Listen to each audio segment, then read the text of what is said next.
To all my friends who view this TFRCC TV channel, we are Catholics, we are Christians, we believe in Jesus Christ. And these are special days for us. In a couple of days, we are going to celebrate the Passion Sunday of the Lord, wherein we are going to read and listen to the whole Passion narrative of our Lord according to the Gospel of Matthew. In about a week or so, we are going to reflect on how Jesus Christ suffered and died for us on the cross. That's why we call this day Good Friday. So I thought it will be apt that we make a small reflection on what is suffering today. Because Jesus Christ achieved our salvation by suffering and dying on the cross. So how does a Christian or a follower of Christ, a Catholic, look at sufferings? Because all of us, we have to encounter some type of sufferings in our day-to-day journey. We listen to the words of Jesus, where in the Gospel of Matthew, chapter 11, 28, he says, "All those of you who are weary and burdened, come to me, and I will give you rest." Jesus never promised to take away all the sufferings in our life. Jesus told us to come to him, to put our sufferings in his sufferings, and thereby bring about our own sanctification. Jesus told us to come to him, look at his sufferings, and embolden us to face the sufferings in our life. Let me begin with an incident which I have experienced in my life. Long time ago, I was an assistant parish priest, and one day a lady came to me and she said to me, I knew her, a devout lady, very helpful, very generous. She said to me, "Father, I have got a transfer." She's a teacher, was teaching in a nearby school. Now to go to this new school where she has been transferred, she had to take 2 buses. Not even a week had passed. She comes back again to me and she tells me, "Father, my husband is badly injured. He's at home. Please come visit him." Her husband was a forklift operator. There was a mishap at the workplace and he was badly injured. Not even another week had passed. She comes back again to me. Old father-in-law had gone to have bath. He slipped there in the bathroom. He fractured his hip bone.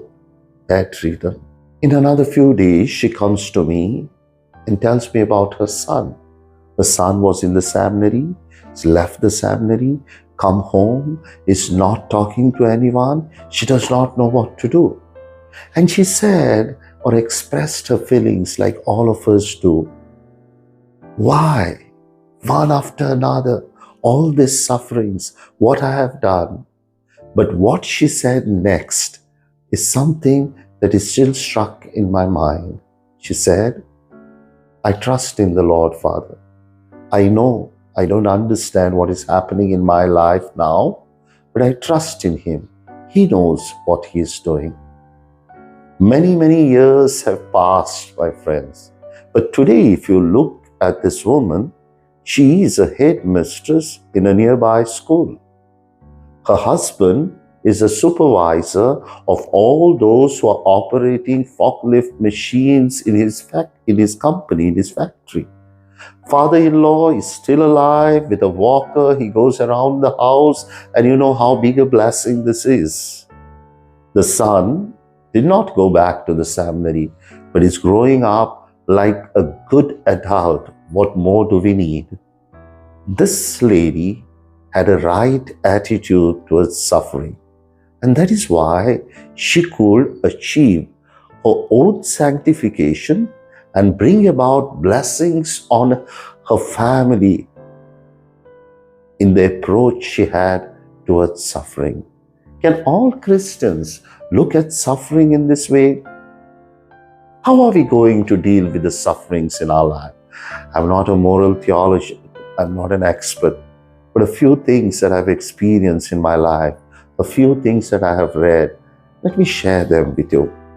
First of all, as a Christian, you cannot face the sufferings which are there in your life in the right way if there is no prayer in your life.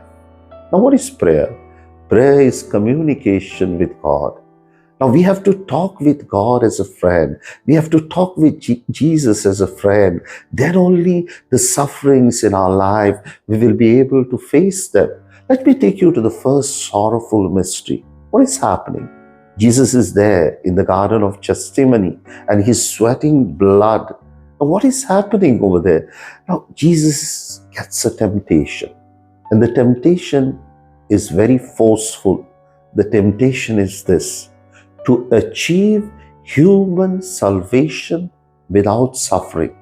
And that's why he says to his Father, Father, if it is your will, take away this cup of suffering from me. But in this prayerful encounter with his Abba Father, when he realizes that he has to achieve human salvation through suffering, Jesus bears up his cross. Jesus takes up his passion. Now, if there is no prayer, it will be very difficult for us to face the sufferings in our life, physical, mental, as well as spiritual. The second thing, there is a concept called vicarious suffering. Now, if you ask any Christian, why did Jesus die on the cross? The immediate answer will be for our sins, for our salvation. So apt an answer, so right an answer. Jesus was an innocent lamb. Jesus had committed no sin, but still he died on the cross so that I and you may achieve our salvation. This is what is called vicarious suffering. Sometimes we are innocent. Sometimes we have done no wrong and we suffer physical suffering, mental suffering, spiritual suffering. Somebody dies in our family. I'm struck by a disease. And at this point of time, with our suffering, we can achieve our sanctification as well as the sanctification of others. Just imagine, you offer your sufferings, unmerited even, to a person who is unrepentant, who is gone far away from God, far away from the church. And because of your offerings of these sufferings, that person repents and comes back to God. Is there a greater miracle than this? So this is the value of suffering. This is how Christ brought about our salvation. Innocent person suffering so that we may achieve our salvation. This is vicarious suffering. Can we work in this life? A few days are left before the celebration of the great feast of Easter. If you are suffering and if you feel that your suffering is unmerited, whatever type it may be, offer it for your own sanctification. Offer it for the sanctification of an unrepentant person. Another thing I want to talk to you about. Long time ago, I read a book written by a Christian author. This book said, suffering is mysterious. We don't understand everything within the concept of suffering, but suffering is not an absurdity. I would like to take you to the book of Job in the Old Testament. Now, Job was a good man. He was a really good man, and God took pride in him, in his goodness. But one day, because of the long discussion which you find in the beginning of the book of Job, all his blessings are taken away from him. His fields are burned, his caravan is robbed, His camels are killed. His children die when they're having a feast. Initially, yes, Job says, God has given, God has taken away. Praise be to God. Then he's struck by a skin disease. His wife pleads to him, curse God and die. Yes, Job says, we take so much goodness from God. What is it to take some not so good things also? But then we are just in the first 2 chapters of Job. From the beginning of the 3rd chapter of Job, Job asks this question. In fact, at the beginning of the 3rd chapter, he curses the day that he was born and the night he was conceived. And then he's asking this question to God. I am an innocent man. Why am I suffering? His 3 friends who had come to mourn with him, Eliphaz, Bildad, and Zophar, they tried to tell Job, Job, willingly or unknowingly, you may have committed some sin. But Job tells them, my suffering is unmerited. And then finally, Job makes a challenge to God. We are in the 28th chapter of Job. Come down and give me an answer. Why am I suffering? Does Job get an answer? Yes. In the 38th chapter, God speaks to him. But what is surprising is that Job had asked God, you come down and give me an answer. Why am I suffering? Why am I suffering? But when God speaks to Job, he asks him, do you know why the rivers run to the sea? Do you know why the sun rises in the east and sets in the west? God is speaking to him about cosmology. Then God asks him, do you know why the dog barks and the horse neighs? God is speaking to him about zoology, and the reader is confused. But then Job bows down his head and says to God, I have tried to deal with things beyond my comprehension. Please accept me. Please accept me. And I bow down myself to you. You can read the first 6 verses of the 42nd chapter of Job. Now, what did Job realize? God wanted to tell him, you don't understand everything that is happening in cosmology. You don't understand everything that is happening in zoology. How will you understand everything that is happening in anthropology, in human beings, which is the zenith, the climax of God's creation? Till then, it is the duty of us, creatures of God, to trust in the justice and goodness of God. One day He may desire to give us an answer, and we may be blessed. But then, let us look at sufferings as something mysterious, something I cannot always understand. Like I was speaking to you about that incident of that lady. She did not understand initially. But then, when we bow down ourselves to God's goodness and God's justice, only blessings are awaiting us. One more thing I want to tell you, especially focusing on that incident of that lady. One suffering after another. One suffering after another. So many people are suffering. And they ask this question, has God forgotten me? Has God forgotten me? I would like to take you to the story of Joseph, which we find in the book of Genesis, running from the 37th to the 50th chapter of Genesis, excluding the 38th and the 49th chapter of Genesis. You see, Joseph, his father loved him more than his brothers. Was it his fault?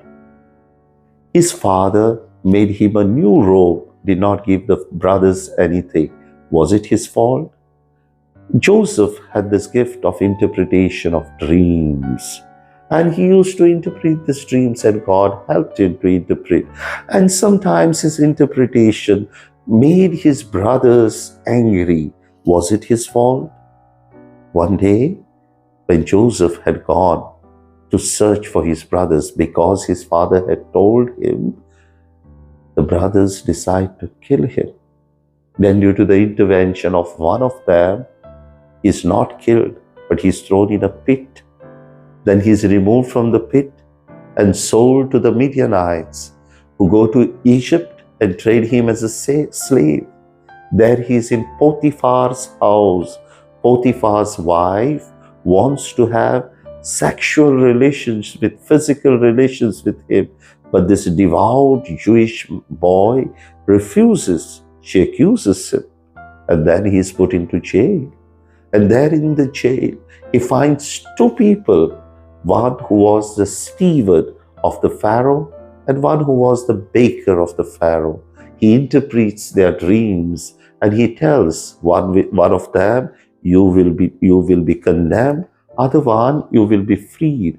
And he tells the one who is to be freed, remember me when you are there with the Pharaoh. He forgets it. And the reader is confused. What wrong has Joseph done? And one suffering after another. But then, has the story of Joseph ended? We are just in the 40th chapter of Genesis. The story of Joseph ends in the 50th chapter of Genesis, where he's the procurator, the finance minister of Egypt, and he's helping everyone during a drought, even his brothers who had done him so much wrong. So my friends, remember that incident that I've told you. Remember the story of David, which is there in the Bible. And if you are suffering, your life as a Christian, your story as a Christian, your life as a Christian is not over. Blessings are just round the corner. Believe in this. See how the story of Joseph ends. See how that lady received a blessing in this life itself. There's another thing I want to tell you. You see, sometimes people remark. In fact, they speak vehemently and they say, he's suffering now as a result of all the sins that he has committed or she has committed. Could be. But let us leave judgment to God. Let us leave judgment to God. For you and me, human beings, above all Christians here on earth, those who believe in Jesus Christ, if someone is suffering, let us help those people. You look at the way of the cross. There are people who have accused Jesus. There are people who are criticizing him. There are people who are mocking him. There are people who are scourging him. There are people who are sentencing him to death. But there are also people like Veronica who wipes his face full of blood. Like Simon of Cyrene who helps him carry his cross. Like the women of Jerusalem who cry for him. Like Joseph of Arimathea and Nicodemus who bring his body down from the cross and prepare it for his final burial. My friends, let us be people who help others in their sufferings, not people who condemn them, especially by statements like, it's good that he's suffering as a result of all the wrong that he had done, all the wrong that she has done. My friends, my job, your job is to help people who are suffering, not to increase their suffering. You know, I love these beautiful words of St. Paul. St. Paul says, what is lacking in the sufferings of Christ, I try to fill it up with my sufferings. What was lacking in the sufferings of Christ? Nothing. But St. Paul used to delight that because of Christ, he is suffering. Can we have this attitude towards suffering? I know it's very easy for me to give this talk on suffering, but the real test will come when I and you have to suffer physically, mentally, spiritually. Sometimes some of the sufferings being unmerited. Can these few points in this reflection help us to have a better Christian attitude towards suffering?